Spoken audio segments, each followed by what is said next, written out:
Good morning. We're going to commence the press conference of the film. La voz dormida, the sleeping voice. We have the director Benito Zambrano, the cast Ima Cuesta, Maria León, Marc Loquet, and Daniel Holguín, and also the producer Antonio Perez. And they are prepared to answer your questions. Please, can the photographers, our colleagues, please sit down, and a microphone here to the second row. Microphone, please. Could you raise your hand, please? Here in the second row. Yes, raise your hand. Well, in the front line. Hi, good morning. Hi, good morning. Congratulations for the film. The truth is, it's impressive on screen, but I wanted to ask the following question. Two questions. First is, the key of the film is in that sentence that the leading actress, the sister that's going to die, when she says, given that that the war was set up by someone, because the water, and that someone is underground and buried, because it wasn't a coup d'etat, but it was, they wanted to create a war. And now, going more from a cinematographic standpoint, an artist like Maria León and Ima Cuesta, do you know that you're going to confront each other in the Goyas here in Spain? We never confront each other. Sorry, start. Hi, good morning. Thank you very much for being here. And beforehand, I want to say, it's a great prize, it's a great gift to be here in San Sebastian, and for any director it's a dream to be here. And then plus a magnificent city like this, it's a great and important festival in this country. Whatever happens, and whatever the confrontations that take place in front of me, that for cinema and for the culture, these confrontations have to be games like theater or cinema, and for us, I can say to be here is a prize in itself, and whoever wins and whatever happens, we're completely satisfied. Your first question is quite complex. I think that what the film wants to say, from that point of view, that that wouldn't have happened. That say a war shouldn't take place, but it's stupid to say that human beings are unable of doing evil. I think a human being can do a lot of good and a lot of evil. That's the way we are. That's our nature. Why deny it? History has demonstrated this. And what art and culture tries to always do is to try to demonstrate that we can be better than what we are. And for me, that's a sense that makes me, and a feeling that makes me want to make films. And what the film tries to do is to demonstrate part of history, not only so that history isn't repeated, but so that we can learn something. And that war should never have taken place. It should never have taken place, that Spaniards fought against Spaniards, people against people, human beings against human beings. It should never have taken place. It should never have occurred, but that's the case. It did. And it's not going to stop continuing to happen. Well, I hope it doesn't take place in this country again. So therefore, that's the sentence, the phrase of the film. And the man who's buried there, wherever he's buried, but he's buried, they say the dead go into the hole and the live have to keep on living. Well, sister, she calls her a sister, I don't think there's not going to be any confrontation between Ima, the producers. Ima is the leading actress, and she's going to be as a revelation, so there's not going to be any confrontation. But there wouldn't be in any case, whatever, okay, in competing for the Goyas here in Spain. Hi, I would like to ask you, having a delicate material in your hands, a film which is bitterly dramatic, and very sensitive and delicate material. I knew you had the novel of Dulce Chacon as a base, but did she advise you historically?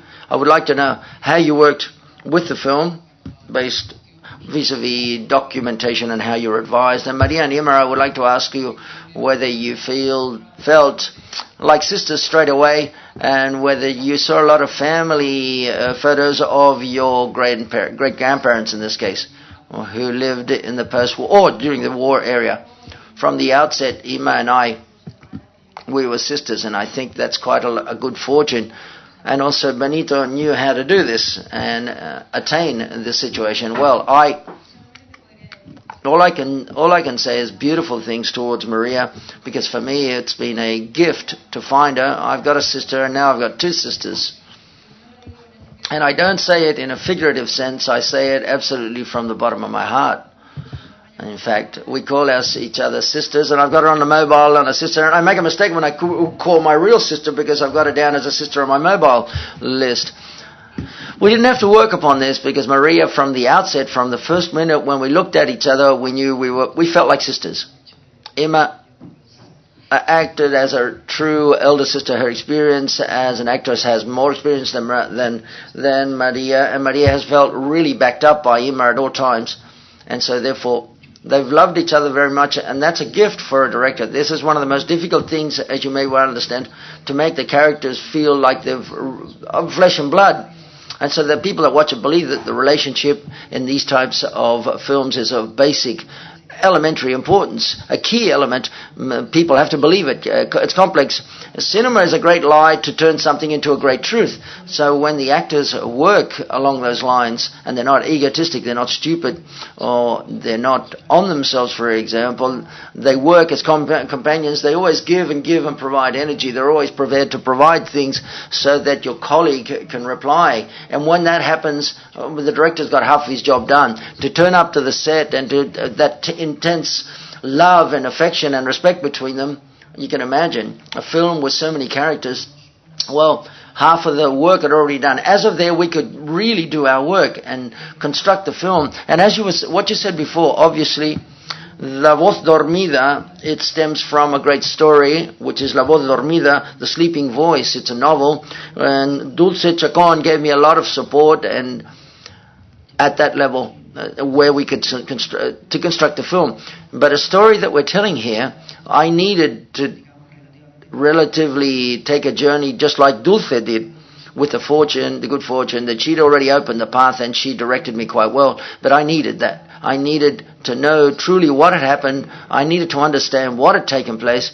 I needed to try to get under the skin of all the characters, because the good and the bad, to know what's going on there, because we had to write dialogues. There are phrases that have been invented here.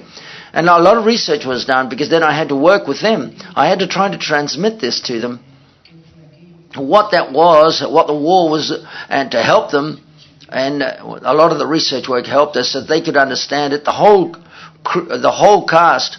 A director constantly is responding and asking to questions, or what clothes, what decorations, or how is it? And we had to try to respond and create. And this was based upon all the research work. We were aware from the outset that to make a film in the Spanish post-war period was difficult, because of the difficulty of making period pieces in this country, because they're very expensive. The cars are expensive, the clothes, the wardrobe, and everything is complicated and expensive. But if we didn't do it right, if we didn't get it right, if we weren't to make it a film that was believable and it was clear and robust, the story wasn't going to be transmitted. So therefore, everything contributes, every element contributes something to the film. So the research work helped us a lot to make a film with the greatest amount of truth and clearness and clarity, and to not make the audience get lost, so that you could focus on the story. So we had to research a lot, very serious and very rigorous, by the entire cast, to get to know, and working and researching, seeking out material. And I feel truly very happy and content, because all the work that we've done appears in the film in one way or another, and that's what's valid for me. In the back row there, congratulations to the entire cast. Maria Leon, congratulations on my behalf, and I think on behalf of everyone.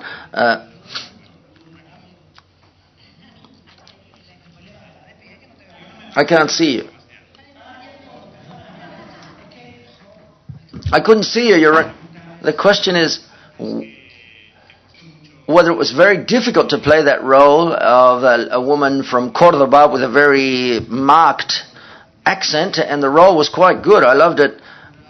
And the torture also, perhaps, was probably those scenes were the most difficult parts. Well, I enjoyed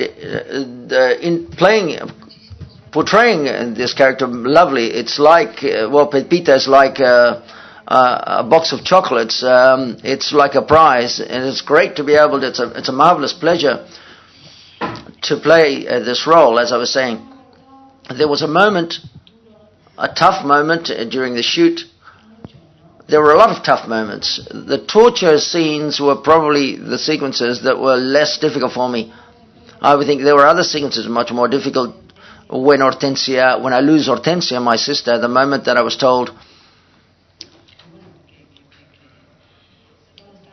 where my sister was and she wasn't there, for example, and that was a tough moment, and that was very intense for me to portray that moment, and I did suffer a little.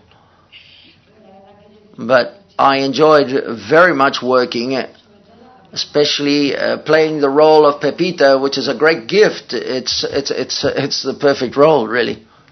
Hi, good morning.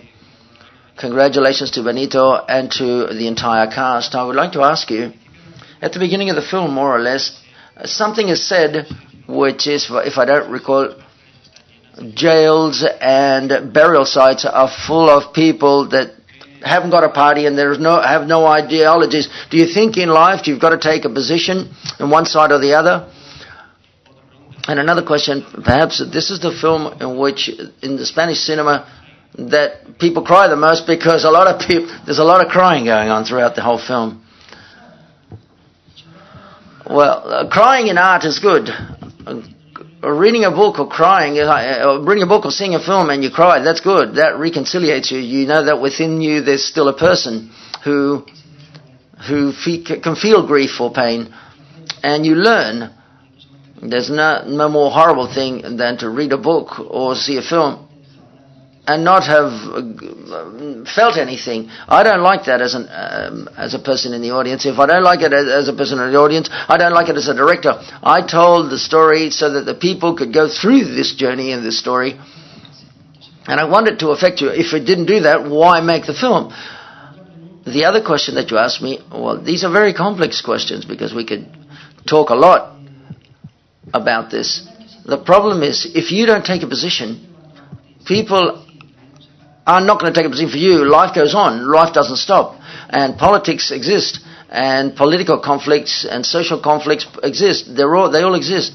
Life doesn't wait for you. So therefore, unfortunately, and the sad thing is that in that period, or at that time, many people didn't have a conscience or didn't have a definition, weren't defined in their position. They suffered because of other issues, just because they were on the one side or on the wrong side, just because your mother, your father, your brother, your auntie had done something, or just because a neighbor was angry at you and didn't like you. And that was the worst thing about a civil war, and the worst that could have happened in this country. So therefore, the research work that we carried out is that the jails in women's were full of women that had no political conscience or any political position. We're talking about a period in which a great majority of the women were illiterate, and the great majority of the women that were in jails were working class women.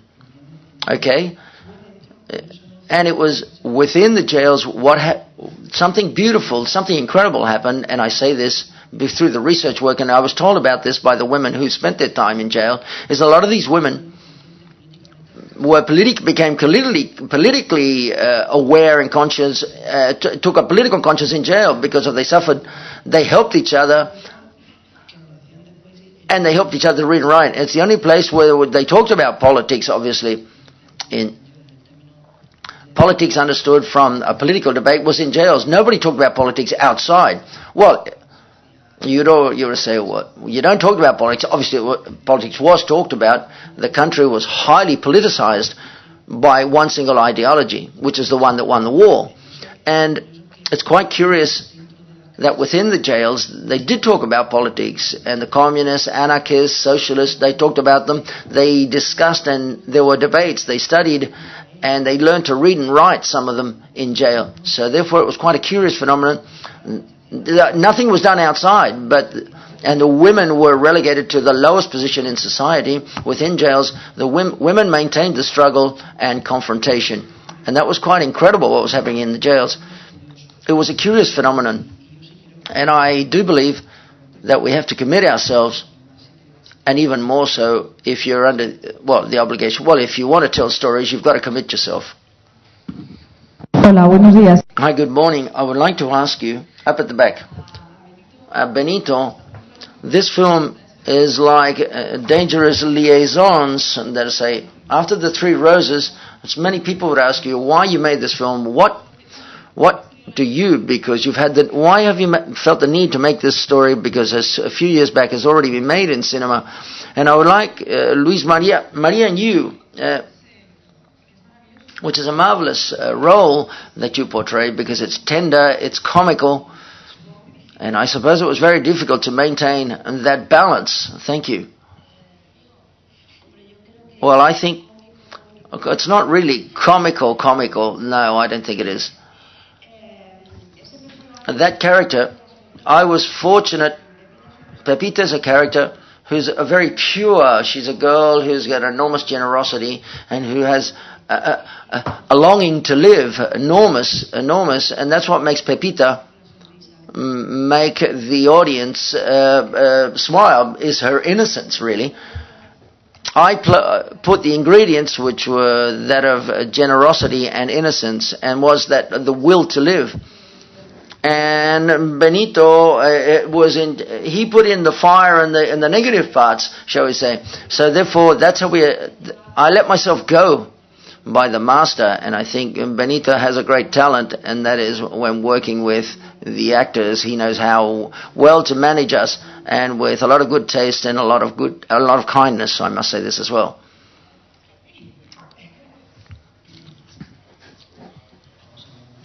We're going to talk about a lot about politics today, as I see it. There are a lot of points of view. We can say that. How can I explain this easily? When I make a film, I don't know why I make the film. Or I know that I'm making a film when I think I can make a film, and I explain. One can't make all of the film one wants and when one wants, but when the muses eliminate you. I can spend 20 years reading La Voz Dormida, the book, and if I didn't to make a film, the first thing I've got to do is see it in my head. I've got to feel it. And I've got to feel that it's important for me. And that can happen. That happened with La Voz Dormida, like Havana Blues, and with Alone. And who knows what will happen for the next film. One doesn't make a preconceived film. Now, next year I'm going to make a film about such and such a subject. Well, some people might know the project, but for me, normally, when I got hooked on the novel, I got hooked as a reader. And I started to read it just like any reader who reads a novel, because I never thought of adapting the novel and at that time. And then the novel moved me so much, and I started to see it in my head. And at the end of the second part of the novel, which is when Pepita realized that her sister's being shot, and she gets the baby, that's when the revelation occurs. That's when I started to think about the film. The first thing is, you as a storyteller, you find a way to tell a story. That's the way it goes. Because there are many subjects that I'm very interested in, but if I can't find a way of telling that story, how can I? I can't. So therefore, that's why I take a long time, because until I find the way to tell the story and I find the script that I want to make, that's when I start to make the film. When I already believe in the film and I've got it more or less, and I feel it in my head, that can happen now. That can happen in 10 years' time. If I'd have made those films, or whatever the subject matter, that's the point of view of my job as a profession.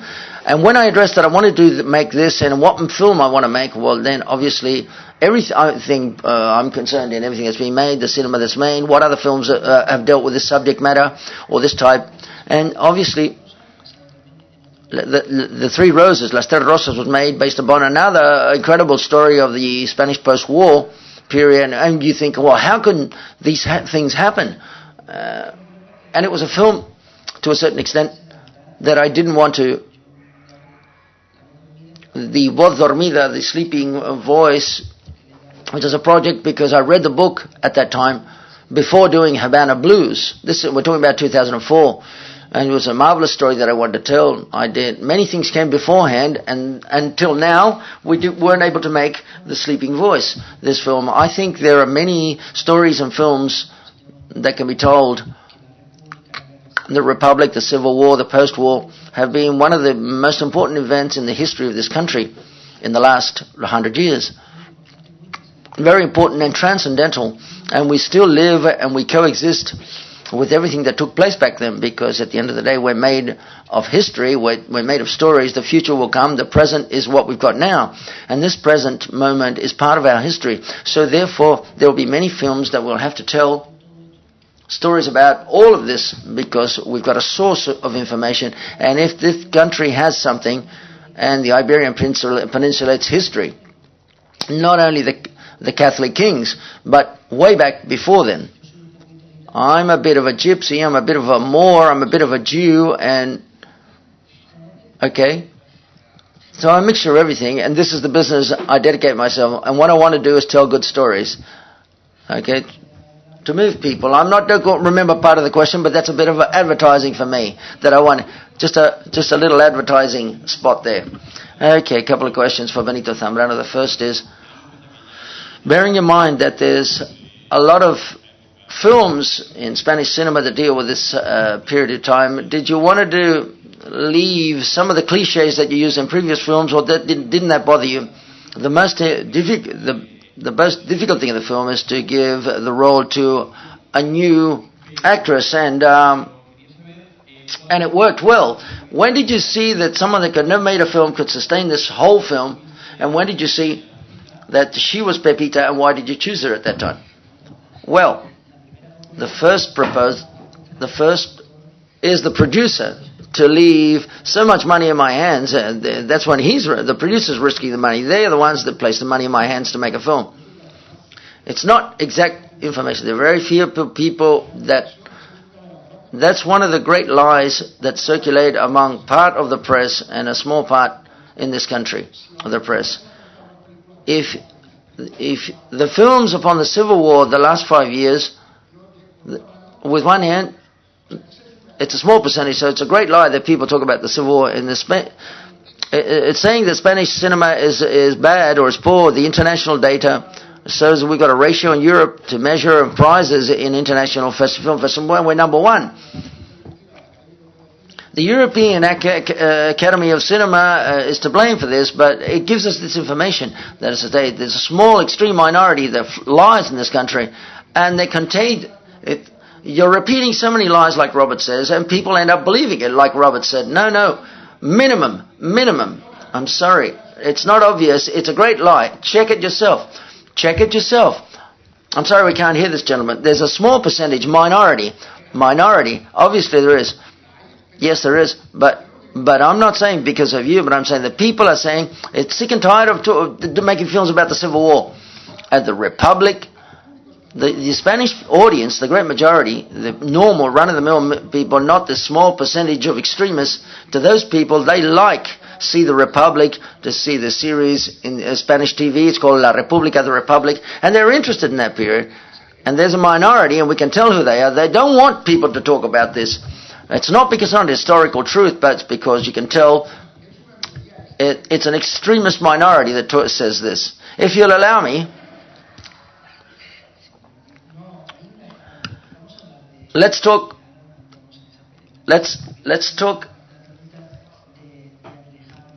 of running a risk with a new actress, a novel actress. Well, now, after premiering The Sleeping Voice, and it's a pity that I'm not anymore, I won't be called a novel director. I want to continue to be a novel director, but I want to learn as well. But I'm with the auditions, I'm a bit in the castings, I'm a bit of a pain in the neck, and I want to beg forgiveness to the actors and actresses. I recognize that I'm a bit of a pain, and I recognize that I'm going to continue to be a bit of a pain when choosing my actors, because the actors are of fundamental importance. If there's not a good if there's no good script and a good cast, the film doesn't work. And I see this on the day-to-day. A good script and a cast of good actors believing that story. With that, you've got 60% of the film made. Obviously, to achieve this cast, and I always thought the adequate cast and characters for those characters, I can spend a year and a half or a year and a bit, and I hassle them and I ask them for more auditions and more screen tests, and I look at the video book and I see their films. I do whatever has to be done because I know that's the tool I have in my hand. They're the tools I have in my hand as a director. If I've got a good story, I can't make a mistake. I can't make a mistake with the cast. And when I told Maria, because her sister and me told her that we wanted her to be in our film, Maria, I was absolutely sure when I tell an actor, please, I want you to be in my film, thank you for being in my film, I'm convinced there's not going to be any problems. Well, first of all, because things go round and round. And I have a great faith when the people want to work and do a good job, they're going to do a good job. And Maria, I had a great faith in her, in the character of Pepita. So therefore, for me, there's no problem with the issue of whether she's a novel actress or not. On the contrary, all the energy that she contributes, all the experience, everything that was going on, it's almost parallel to Pepita. Everything that she's lived as an actress is what Pepita's character is asked for to portray in that role. And that added up, that summed things up to it, to manage her to play the role. And you can see it from the outset, from the first moments. That's why I need the auditions. I have to touch the actors. I can't just see their films. I have to see them, look at their eyes, see whether we understand each other, and that's very important. And I insist upon the auditions because that's of fundamental importance. For the cinema that we make, the work of the cast and the actors is of fundamental importance, and the actors as the main tools to tell stories. And what you said before, well, if people ask why make another film in Spanish cinema about the Civil War, are we not going to make more films about the post-war period? Are we going to stop making films about our history? What part of our history can or we should tell stories about? So what do? We excavate the dinosaurs in the caves of wherever, and we leave to one side. You understand what I'm saying? What do we leave? What common burial sites do we not open if we find out that around the corner, in the period of the French, when they invaded us, there were 80 people in a common burial ground, and there was another 40 or 50, 60 people that were buried in a... What do we open? Do we not open them up? Don't we open up history? Do we close history? Do we want to close down our history? That's the question. So therefore, I think that we have to make films. What we've got to do is make good films and tell good stories. No matter what period of time, it doesn't matter. If we're talking about something about human beings and we're going to learn something, it doesn't matter what period we deal with. And that moment in time that we talk about, what we have to overcome is to learn from those previous films. Because I've seen a lot of post-war cinema and war cinema, and I've seen a lot of cinema of the Second World War. Because what was happening in Spain in 1940, what was happening here in Spain in 1940, which was something that was being reproduced in the rest of the continent, unfortunately. The bad guy against the good guy. The good man against the bad man. Everything was happening. So therefore, how many films do we have to make about the Civil War and the post-war war? Many. And every film that we make, let's hope it's better. Cinematographically, as a film in itself, as Buñuel says, the only thing that you can do is... A film can't bore you. That's what Buñuel used to say. And that's what I wanted to do, to tell a story and to not bore you. Then anyone can tell whatever story they want. In any case, what I say, I wasn't making a judgment value. If those films didn't exist upon the Civil War or the post-war, you couldn't have seen them, as you've said. The prejudice is in the mind of the producer. I'm just giving you information which is false. The percentage, if you're talking about absolute terms, many films have been made. Franco was in charge of making a lot of them, but nobody complains about them. The only thing I said is that the percentage, if you check it, and it's checked, you can see it's minimum. With one hand, it's less than 5%, but police, American cop movies, it's about 15%. Nobody complains about it. The great enemy that we've got in this country are we ourselves. Okay, it's like, it doesn't happen any other place in Europe, and perhaps our children and our grandchildren will be Democrats. But no, it's impossible to respect that we give a vision of a subject matter that people like. And there's a small minority that the only thing is to move their flags in the way. These are the patriots, but they complain against their colleagues in an industry which is good or as bad as the rest of Europe. It's a great lie. The Spanish cinema is poor objectively with the figures in our hands is a lie. And that data upon the Civil War is a lie. Percentually, from a percentage point of view, obviously many films were made, but from a percentage standpoint, in the last 20 Oscars to the best foreign film, more than half are upon the country of each warring country like in Yugoslavia, for example, falsifiers of the Nazis. Check this, check it. We're not Martians. There are liars, a small minority, who try to confuse people, and perhaps they confused you. That's all I'm trying to say. Seeing the film, the tone that you follow and the novel, was it necessary to include the torture scenes because one knows who the bad guys are in the film, the jailers or the wardens and the warders that say, how did it emerge in the novel? The inmates know exactly what's happening in the 13 Roses, but it's not mentioned. Did you mention that intentionally or not? To not confuse the spectator, the audience or not? Or how did you deal with that? I don't remember why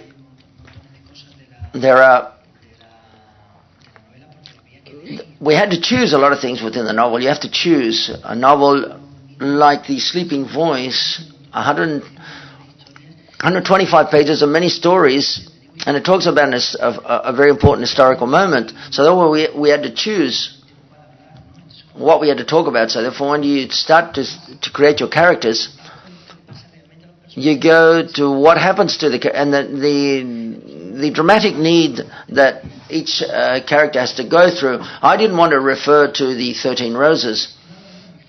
In a novel, it's easy to include these kinds of things because you can make the characters talk and include much more information. But in a film, in a novel at least, but in a film, you've got to focus upon what happens to the characters if you can understand. So it doesn't seem as if the discourse of the director that's there, obviously the discourse is there, undoubtedly.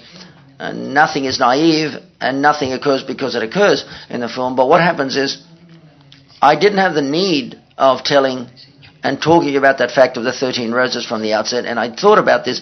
And then as regards to the world of torture, to the torture scenes, how can I explain this? Within the research work that I carried out, and then we carried out with the people I talked to, if you could read some of the testimonies of women, not only the women but also the men, you'll be able to see that all of them, the great majority, were tortured one way or another. That is to say, the torture that took place was incredible, and it was atrocious. It was almost savage. And these testimonies, to seek it, you should seek information of this nature. I recommend that you read it if you didn't know beforehand. So there were more than 500,000 prisoners in 1940, more or less, with the capacity. There was a capacity only for 20,000 inmates in the jails. The police stations were full of inmates and people in jail. There was an enormous amount of saturation, so therefore I knew that, well, I felt that I couldn't not tell that or leave it to one side, but I needed to tell that story to transmit what was the situation of terror that these people lived through at the end of the Civil War. That is, say, in the summer of 1939 and 1940, to transmit and convey what was really going on, what happened. I went a bit further than the novel in the torture scenes because I needed to place the audience in a space and time situation to know what was going on. That is, say, people were afraid when a policeman came along and they looked down to the ground. They didn't want to look at the policeman because I needed to tell the story because people felt afraid of looking at policemen, and I wanted the audience to feel that fear. So, because otherwise I've got the impression that we're going to tell another story, but as if with a clean hand, to see The Pianist by Roman Polanski, for example. There's a lot of horror that goes on there in that film, and it's quite incredible.